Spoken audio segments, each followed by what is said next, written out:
Hello, everyone, and welcome back to our channel. We are Millennial Mom. If you don't know who is who, I'm Millennial. This is Mom.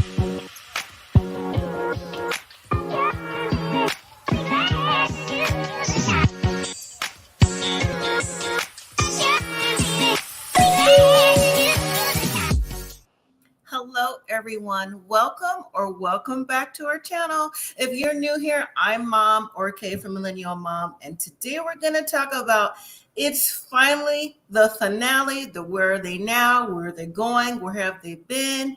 Can we get them off our screen? Are we all on the same page with get them off our screen? Yes, it is the finale of Married at First Sight, season 17, Denver.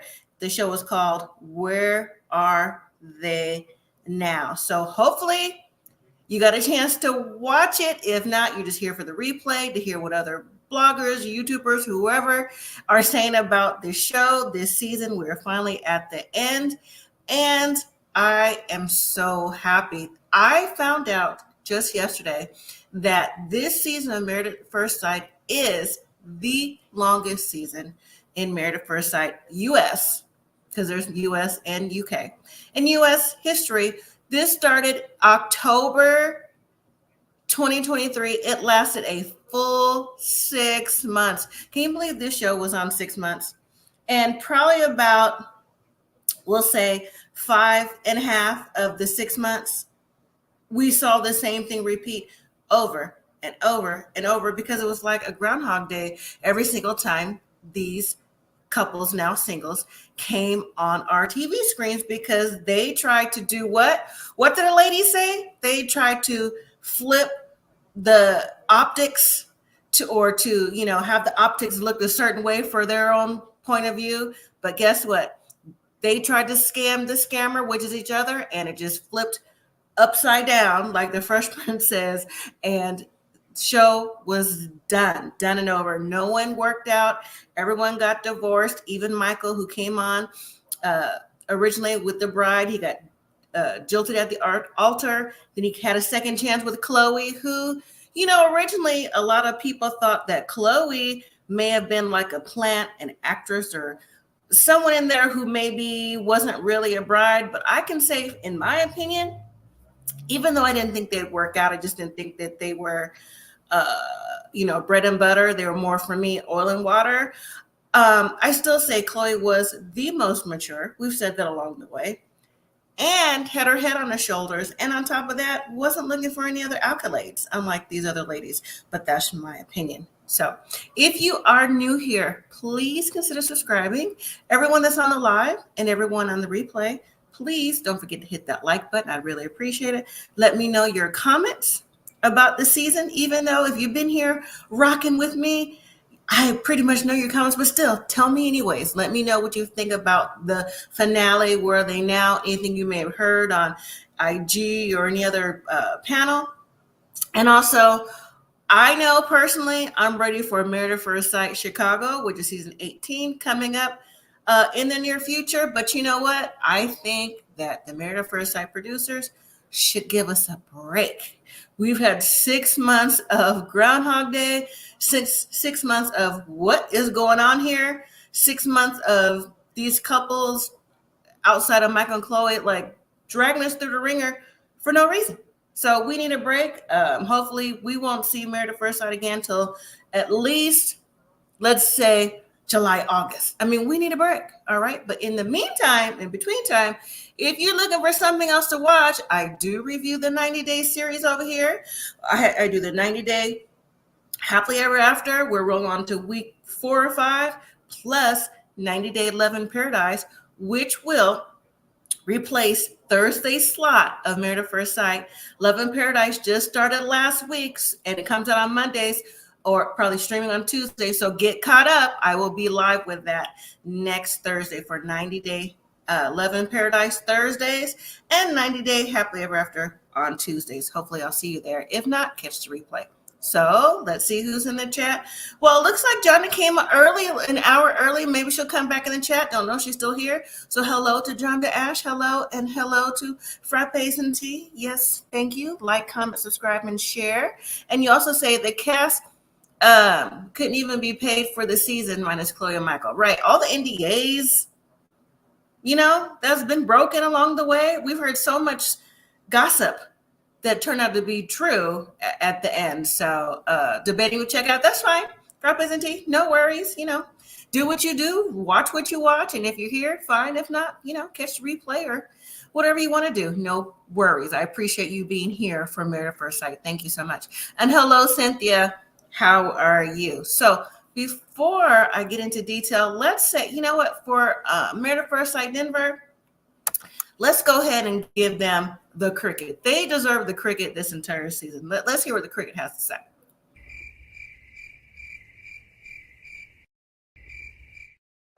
Waste of our time.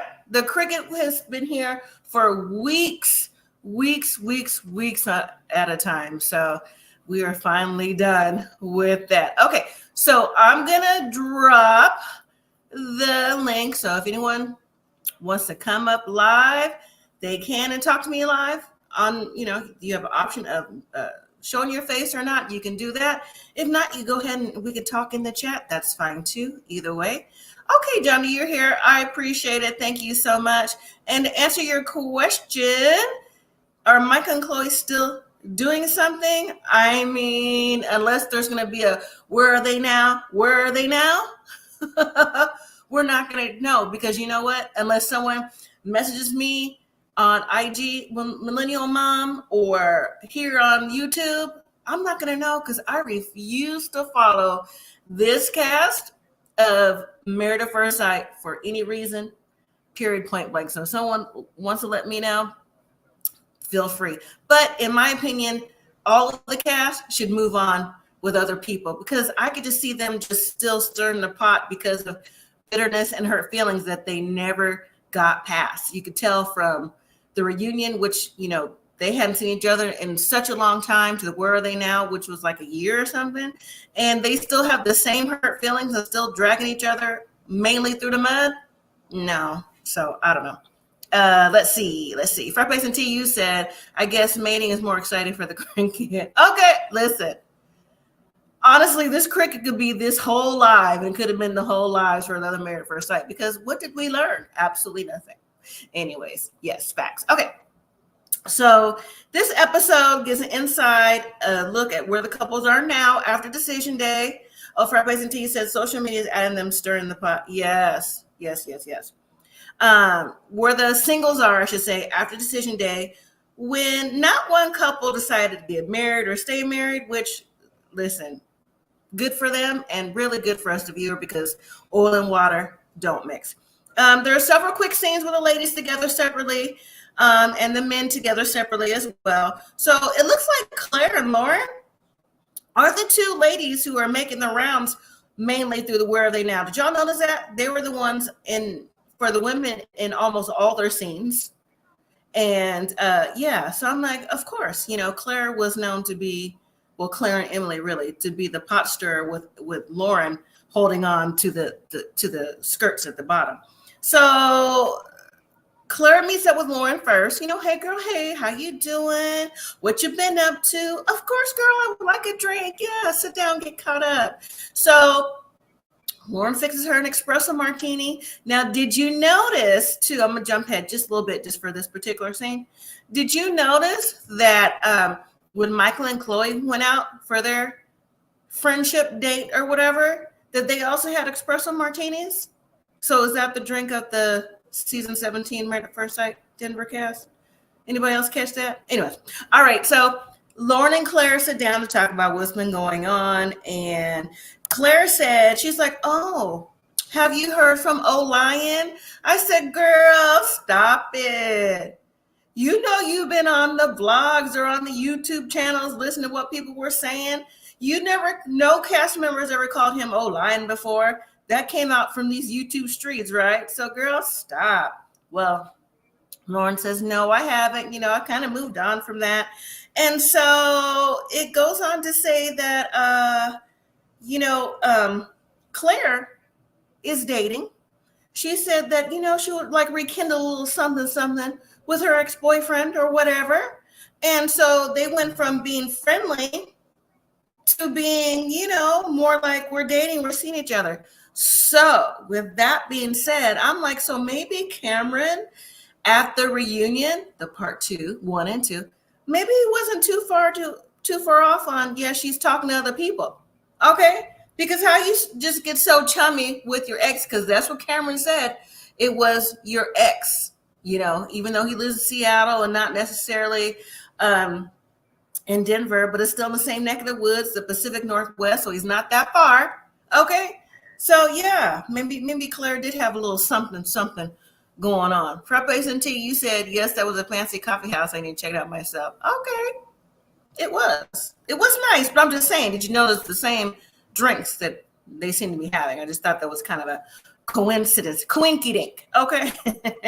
So when it comes to Lauren dating, Lauren is still like on the hush. She's like, well, I really don't want to say whatever, but she's doing a little something. And I don't know. It just feels like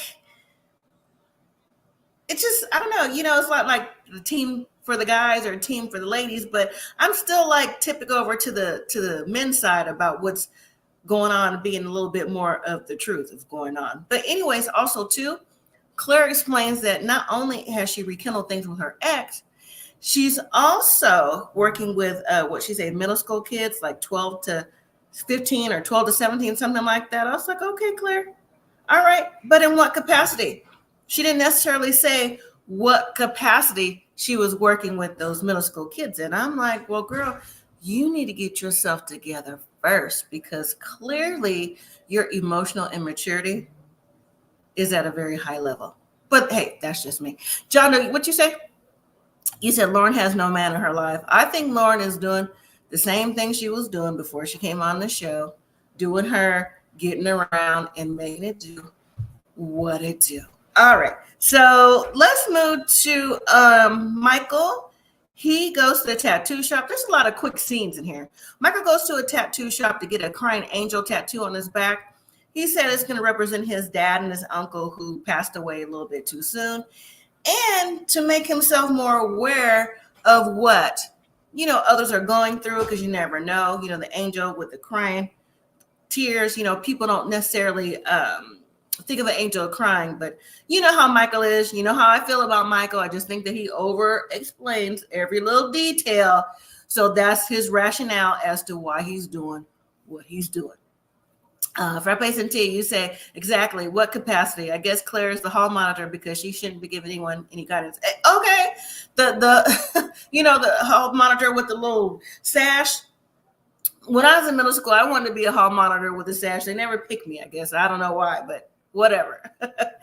Okay, so after that, then we have, let's see, Chloe meet with her friend at a bar, and she's asked about Michael and the marriage, and Chloe says she's grateful for the process and with the friendship with the men. Unfortunately, with the women, she said she had to let the women and that dynamic, that friendship that she thought she had with their group and their little clique, what they had going on.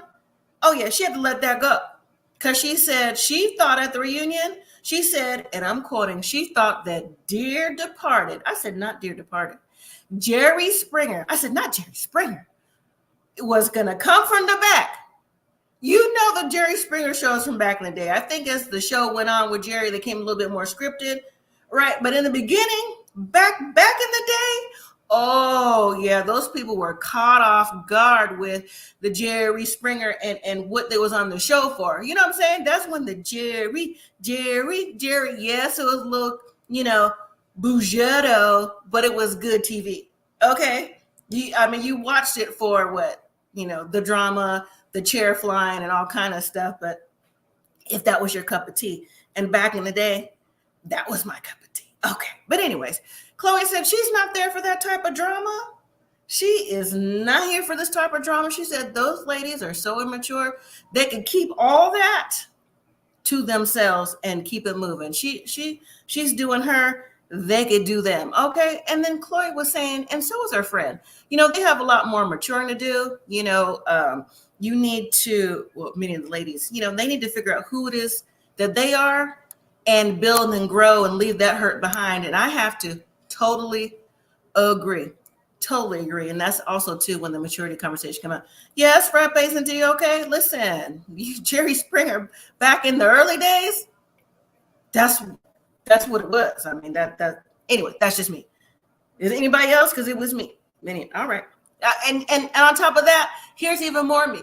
This was even before stuff came out on DVD. Okay, Blu-ray. This is when Jerry, you was able to go to like a old school Blockbuster or go to Target or wherever and get the tapes if you missed the show, and you put it in there and watch like the seasons of Jerry. Okay.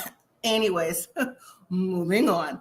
All right, so after that, oh, and let me just say too, Lauren also mentioned to her friend that she's aware that perhaps that one of the ladies has a burner account and is online on her IG or whatever social media platform she has, talking smack about her. And she says, it's her and being friends with other husbands. And she was like, she finds it very hurtful. And, she's really tired of them stirring the pot. And I don't blame her. Okay, I don't blame her. And on top of that, Chloe, I mentioned this before, if y'all didn't catch it. Chloe is 38, 39, pushing 40, while the other ladies are like 28, 29, early 30s. So there's about a 10-year age gap. And maturity is supposed to come with age. Now, I know maturity is supposed to come with age and common sense is supposed to come with age, but some people don't have common sense and some people don't have maturity. You just grow older with time and that's it. You just, whoever you are, is just whoever you are in that moment. All right. So later we see Michael, Orion, and Austin meet at a cigar bar to reflect. Michael says that even though, again, Michael and his PhD thesis talking about his reflection, what he could have did different, even though he didn't have the same experiences as all the other men, it's good to know that they can still remain friends. And he's hoping that as a group, they can all come together and get past whatever the issue is one day. So, moving forward, I guess it'd be like, hey, how you doing kind of thing. Maybe not a call, maybe not a text, but if I see you out and about, be like, hey, how you doing? Not like a side eye or just, want to run me over or something like that. Orion said to the guys that he's found a Reiki healer, and it's someone who, will help them release, relate, and let go of all the stress they've been dealing with. And it's a healing ceremony that he also uses, Orion, in his culture, that he thinks will be beneficial for them to come. And Austin and Michael agree, and Orion said he would invite the other guys to see if they wanted to go. And, he just wants everything to be on good terms.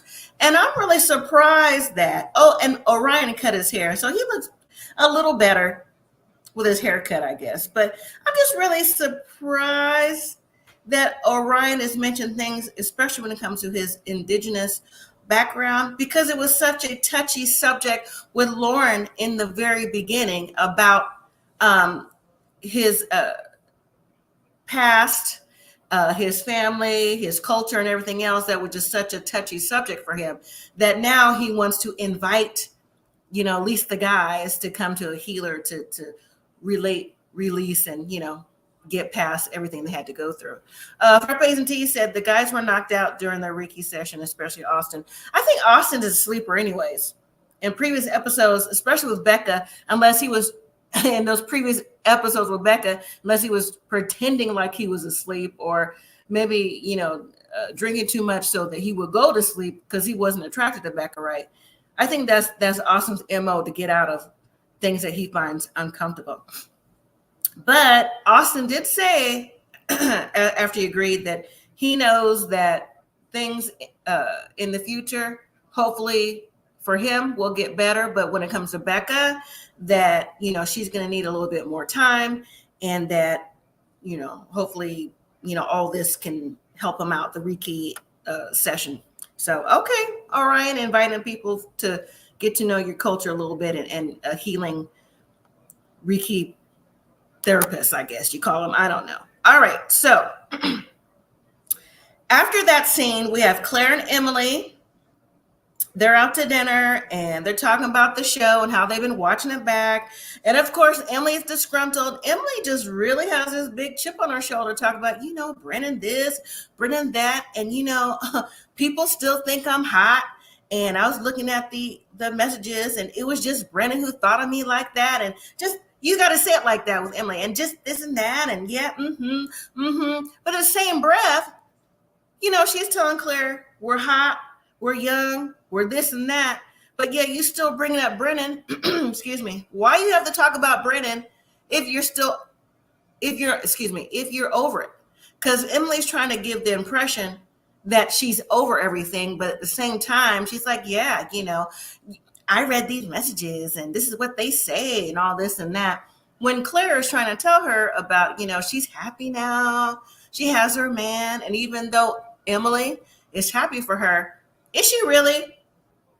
I don't think Emily's really happy with herself, and I really don't think she's at this point where she could be happy for anyone else, even though she says that she is. It's just her energy and her attitude about everything. But she says that she's not dating and she really doesn't want to anymore, and she's on to better things. And Claire said, well, we're in different places in our healing journey, but hopefully everyone can get to a place where they can let everything go and move forward. So I guess that was the theme of last night's episode: healing and moving forward, which they do need to heal. And on top of that, they brought a lot of this stuff on themselves because, again, they, as the ladies again like to say, they changed the optics and tried to scam the scammer. And this is what they got. They got no real, true relationships. They just tried to, what they say, they wanted to up their IG followers and social settings. I'm like, that's not a reason to come on the show. And boom, it didn't work. So, Cynthia, you say Emily's not over Brennan. She's still hurt and angry. I agree. And Frappes, you don't believe Emily either. Absolutely not. Okay, so let's see. All right. Now, let's move to... Oh, and before I say that, why did Emily say to Claire that Brennan still needs to grow up? As if she don't. Like, she don't see this about herself. And when we get to the therapist, I really have something to say about that too. Jonda, you say, Emily said if she wanted a boyfriend, she could have one. Since when? Okay. Because she's never been in long-term relationships by her admission. She's been the one that's really had like one-night stand relationships for her admission. So what is it about her? Like I said, when we get to the therapy thing, I'm going to give my 2 cents in as to what I think about the reason why with that. Excuse me. All right, so let's see. Moving to Chloe, she invited the guys to, well, she talked to Michael on FaceTime, and she invited the guys to an animal sanctuary. They were having some type of fundraiser or something like that. That's Chloe's wheelhouse, so whatever animals she could save or, things like that, that's what she's going to do. Well, I was surprised that all the guys showed up at the sanctuary for support of Chloe. Now, can y'all imagine if this was like maybe Emily, Becca, Lauren, or Claire inviting the guys somewhere? Do you even think they would even get a FaceTime? Well, I think Michael would answer the FaceTime because Michael seems to be more neutral among everybody, but nobody's showing up to that. Nobody wants to be a part of that drama. So, but anyways, the men show up, and I think that was a great support for Chloe. It goes to show, in my opinion, the respect that they have for Chloe, because Chloe didn't follow the leader. You know what I'm saying? She didn't follow Cricket. So she has her own mind, and they could see that in her. And I just think that was remarkable. Even the conversation they were having with Chloe, and when they got to the part of, the other women, she was like, well, the other women don't talk to me for whatever reason. They were encouraging her and saying, the ladies are in a different place. They haven't evolved and different things like that. And I agree. They weren't exactly bashing the ladies, but they were giving advice. They seem a little bit more even keeled. Like, you know what? Don't even worry about that. If they're being hateful and spiteful and all that, let them be hateful and spiteful on their own. You know what I'm saying? And Chloe agreed. She's like, you know what? If they don't want a friendship, I don't have time for no nonsense. I don't have no time for nobody who don't want to be friends with me. I let it go. I'm doing me. So, all right. Cynthia, you say all the guys showed up because they knew they come to an animal farm. Oh, I know what you're saying. Okay. All right. All right. Now, after that, we also have a glimpse of Michael and Chloe out having drinks. I knew what you meant, Cynthia. Yeah, the women. I knew what you meant. Out having drinks. And again, Michael shares. Did I say Michael and Chloe? Let me walk that back. Michael does go out with Chloe, but this is the scene with Michael, Lauren, and Claire. So they're out having drinks, and Michael says he has a new tattoo. He shares the angel tattoo. And Michael says that he's seen some things on social media, talking to Lauren, talk about, people say that it's me and you should have been matched. And, I don't know what they mean by that. And Lauren's like, well, you never know, but we had different spouses. I had a husband at the time. But on top of that, you know what they're talking about, Michael and Lauren. They're talking about in general, because clearly all the cast has watched the show back because they gave little hints of the things that they heard on the Where Are They Now about the things, while watching the show back or on social media or whatever. So they know what was said. And this is the only time I'm going to agree with Claire. Lauren is very flirty. Claire said this in confessional. Lauren's very flirty. I do. And I think that flirtation, she didn't have enough time on this show, Married at First Sight, but I can see her flirtation getting her, I'm not going to say in trouble, but sending the wrong message to somebody. Because, when we see Lauren again after this scene, that's when it comes up about, yeah, I got a message from Chloe. She said, we're not friends no more. She heard I was talking with Michael. And Lauren's like, well, you know what? If Michael's pursuing a friendship with Chloe, then I'm going to let that happen. She goes, but, Chloe is friends with Austin. She goes, but I knew Michael and Austin longer than you, so I don't see the problem. So Lauren said she would separate herself from that. But, it's just one big mess. And Lauren's a flirt. Michael clearly is a flirt. And to be honest, I think Michael and Orion look like they could be brothers or cousins. So I can see where the match setup would be. The only difference between Michael and Orion, of course, height and size, is personality. Michael has the personality. Yes, again, he talks like he's a professor or whatever. And Orion does not. Orion seemed like he's stuck in whatever cultural things that he grew up that he still is having a hard time with, versus Michael, a more free spirit. And Lauren is also a free spirit. So that's where I think majority of people think that they would have been a better match with that. So anyways, Michael did tell Lauren eventually that, with the people thinking they should be a match, he goes, well, game recognizes game. I said, okay, game recognizes game. All right, Michael with his ear to the streets. Okay. All right. And then quickly, we have Becca meeting with her bestie. She's thanking her friend for being there through the process. And Becca still has that quivery, shaky voice. Becca, if anyone besides Emily is not over the process, the optics, how you look on TV, the husband, it's Becca.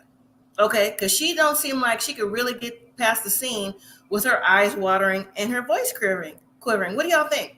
Do you think she's still holding on to the thought of Austin? Or do you think she's holding on to the thought that her marriage didn't work out because the optics that she tried to put on Austin, but it was really her too, because she signed up for whatever they thought they were doing, right? So, but anyways, Becca's friend gives her some really good advice. She tells her, it's okay to give yourself grace. Pretty much everyone has fallen fallen for something in a relationship, and you just have to pick yourself up and dust yourself off, and just go from there. And whatever happens. And Becca said she's a work in progress, and I'm like, yes, girl, you are. You and your sister wives are definitely a work in progress still. Okay, so let's move on to Austin, Orion, and Michael. They made it to the Reiki healers. They're doing Reiki and cacao. They go in and they just have this healing therapy session. And Orion again explains that in his culture, he says that they practice a form of Reiki during a full moon, so that's when the moon is new, so you can release whatever you're feeling. You talk into a cup or pray or whatever you do, say what it is you want to release, drink it, and then that's when everything just, supposed to float away and get off your spirit so you could be more calm. I'm like, okay. I mean, I know of someone who practices Reiki. I get it. But I mean, just to hear it from Orion, because Orion doesn't have the best reputation from expressing himself or just getting, in general, it's kind of like you take that with a grain of salt. So Frappes and Tea said, Alexa, play Hold On Back the Years for Becca. Okay. Yes. Mic drop. Yes, Frappes and Tea. Hold them back the years. So, you know what? Along the way, too, Orion explained that, contrary to what you heard or what you didn't hear, he said he is not of another persuasion. He likes women. He's not the 30-year-old virgin. I know it's 40, but he's 30, about to be 30 or 30 as a taping. And, he's just into, what he's into. So rumors that we may have heard swirling around about him and anything about his sexuality or anything else aren't true. I said, okay, Orion, you don't have to explain anything. Okay. It is what it is. Matter of fact, Orion, meet Cricket.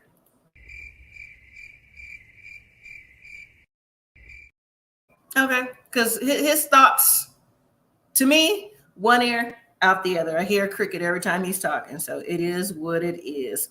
Okay. Now, let's get to that. Let's get to that scene with the therapist with Emily. So it's a real therapist, even though we didn't see his credentials. I'm assuming it's a real therapist. And it's not Claire, as, it was put out in atmosphere that Claire was her therapist. John, do you say Austin is too happy around Michael, though? I mean, hey, whatever floats your boat, you love who you love, right? So when Emily's meeting with her therapist, she's talking about, what she's went through, where she's been through the Married at First Sight process. But she also threw in some little tidbits, which I'm going to give my thoughts at the end. Emily says her brain is tired, and she's had revelations about not just what she's gone through on the show, but also revelations with her family. She said that she spoke to her family, and, there's been good and bad triggers with her. And she said she's even had to cut them off from talking to her. But then she also said that her dad reminds her of Brennan. Okay, you'll hold that thought about the dad reminding her of Brennan. And she went on to say that her childhood was toxic. And she said right now her boundaries are important. So Emily also goes on to say, now, Emily, even before the therapist said it, first thing that went through my mind was the word grandiose. I said, ooh, Emily is being real grandiose up in here, just talking. It's okay to talk matter of fact about you, how you feel about yourself, and the direction of your life.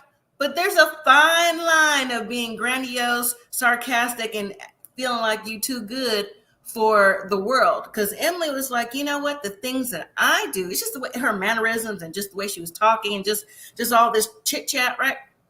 She's like, yeah, the things that I do, I do them at the best of my ability. I do them at 100%. And my 100% is other people's 50%. And, they can't match up with me. And she was just going on and on and on. The therapist had to cut her off and be like, you know what? That's great that you set boundaries. That's great that you do things to the best of your ability, but there's a fine line of being grandiose, have grandiosity and reality. I said, you better say it, because listen, I already diagnosed her on myself. I diagnosed her right here in this seat. I'm like, she is she's grandiose. Like, she don't see this? Right, frappes and tea. And then in the same breath, she gonna talk about, oh, but I am also insecure. Make it make sense. Emily, make it make sense. Now, here's the thing.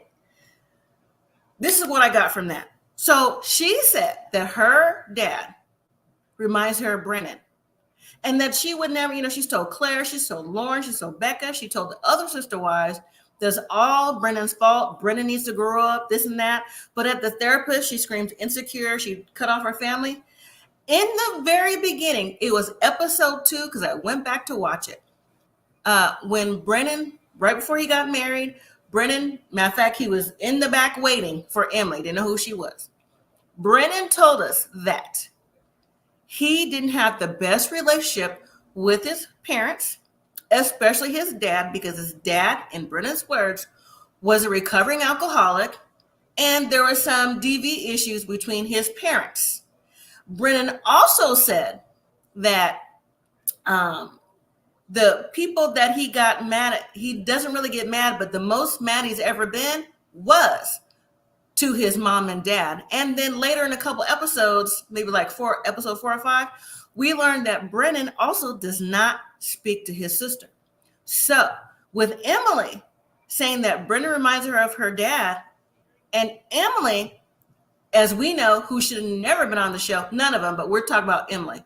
She was vetted for the show. She's never been in a relationship. She's never been in a long-term relationship. And Brennan reminds her of her dad. So to me, that says when Brennan sat down with the experts for the show, and when Emily sat down with the experts on the show, whatever they were bringing out to say internally that they wanted, well, unintentionally though, what they wanted in the spouse is exactly what they got. If she's saying that was like Brennan's dad, and Brennan doesn't have the best relationship with his family, and Emily said the same thing. So they really unintentionally said what they wanted in a partner to the experts. Okay. I just mic dropped myself. Now, y'all may not follow the same logic, but that's what I thought about. I'm like, well, shoot, that makes sense. This is exactly why you two, the most, oil and water, don't get along, because your spouses, each other, remind each other of their family, of what they went through in their toxic, not the best childhood. Do y'all think the same, or is it just me? So anyways, the therapist also told Emily that she needs to continue to open up, reposition herself, and to learn how to practice healthy self-esteem, since she claims she's so insecure. All right. So, okay. Now, later in the episode, when we have Michael and Chloe meeting for drinks in the evening to have a good time. Okay, Michael came. You can see that, frappes and tea? Okay. Michael came with his shirt, a little unbuttoned, everything. And Chloe's like, if I didn't know any better, okay, I thought you'd been hitting on me. I actually thought the same thing. And of course, Michael's going to play it off as if this is not what it is. And I'm like, he's flirty. He's kind of like giving a different message to Chloe, because he said they remain friends after the show. So, wherever the friendship could take them is where it takes them. So maybe he's talking about a friend with benefits, I guess, because that's what I got from it. But, they decided during the cocktail hour, I'm like, maybe they had one too many espresso martinis. Okay. That they decided that, let's invite the entire group out to, to have a function. I'm like, why would you do that? For one last go around? Because to me, the one last go around was the reunion part 2. Well, why would I want to be around somebody like that? And I just told the other guys at the animal sanctuary that I don't want to deal with that drama. So again, done and over. But that's just me. You know what I'm saying? Like, matter of fact, this is what I got for that. Hold on, because listen.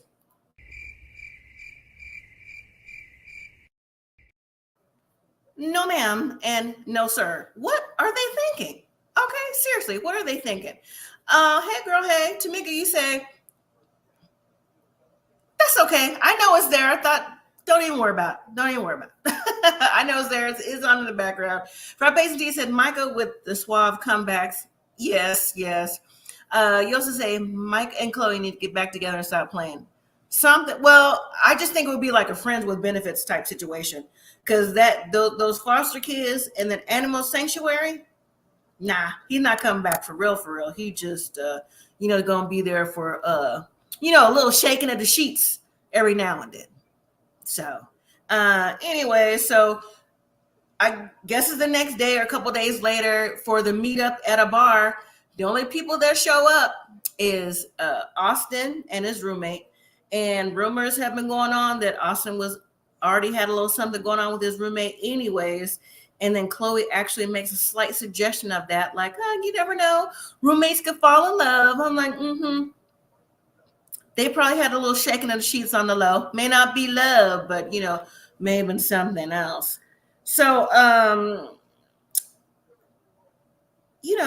conversation went on and with Michael, Chloe, and Austin and the roommate and everything. I don't remember her name. And again, they were reminiscing about, what happened and just trying to make amends. But then Austin's roommate was like, you know what, Chloe, not the, throw shade at the other women, but you really seem like you're the most mature out of everybody, And then she went on to say that, I work at a middle school, and when I'm done working, I prefer to leave work at work. Like, work is work, and that's it. So that's all I need to hear. Okay, so she said what she said, and that's just what it is. So I was like, it don't take a rocket scientist, to see that Chloe is the most mature of all the ladies. And then finally, we have the ladies get together, except for Chloe, to donate wedding dresses. Tamika, you say she threw the whole tree. The shade was real. I know. The shade was real. When she said middle school, I was like, okay. So the ladies, except for Chloe, get together to donate their wedding dresses to a cause for women who are battling cancer or any other disease and, want to get married. There's a foundation in Denver. And I thought it was a great foundation. I haven't heard of it personally, but apparently, they if you have cancer or any other like a terminal illness or something like that, and you get married, everything is paid for, donated, the dress, the venue, the honeymoon, things like that. So they are donating their dresses. Now, it seemed like the ladies had a little hard time wanting to get rid of those dresses, though. I'm like, why? You know what I'm saying? I'm surprised they even made it to a donation box, because the way that they were acting up along the way, I thought they would have been like had a bonfire. Because let me speak for myself. For me, I don't put it past Emily for having a bonfire and inviting everybody else to join in. You know what I'm saying? So I'm really surprised they hung onto those dresses. But, they were saying how much they loved their dresses, and then they were giving a hope for the ladies who would receive the dresses afterwards. Some good thoughts, some good mojo. But I'm like, is it really good thought and mojo? Because on one hand, you're trying to be positive by the donation, but on the other hand, you're still trying to throw shade as to the reasons why. So yeah, it was a mess. Tamika, you say that was probably the nicest thing they did all season. Exactly. It really was, but they still couldn't let those dresses go without a little bit of chit chat, so, but anyways, that was it. Thank you everybody for watching this season, Married at First Sight. It was 6 months of cricket. It was 6 months of the groundhog movie, just over and over and over, the same old thing. We didn't get as much drama as we were promised for the reunion and the Where Are They Now, with the spoilers with Michael and Lauren supposed to be a couple, and the real receipts from Cameron. Because as far as I'm concerned, Cameron showed 0 receipts. And EKG, I mean, yeah, I want to see like your hospital face sheet. You could whiten it out or whatever, but I want some real receipts, and Cameron showed 0. The ladies also showed 0 receipts. All they showed was tears and walking off the set, whether it be on the Married at First Sight Married First Sight after party or the reunion. So no receipts were shown. Yes, so glad it's over. So hopefully when Married at First Sight Chicago comes out, we get some Lowry seasoned salt and some lemon pepper steppers up in here, because we need something to go on. We want to see some real matches, so with some love and just a little sprinkle of drama in there, you know. So anyways, everyone, thank you again for watching.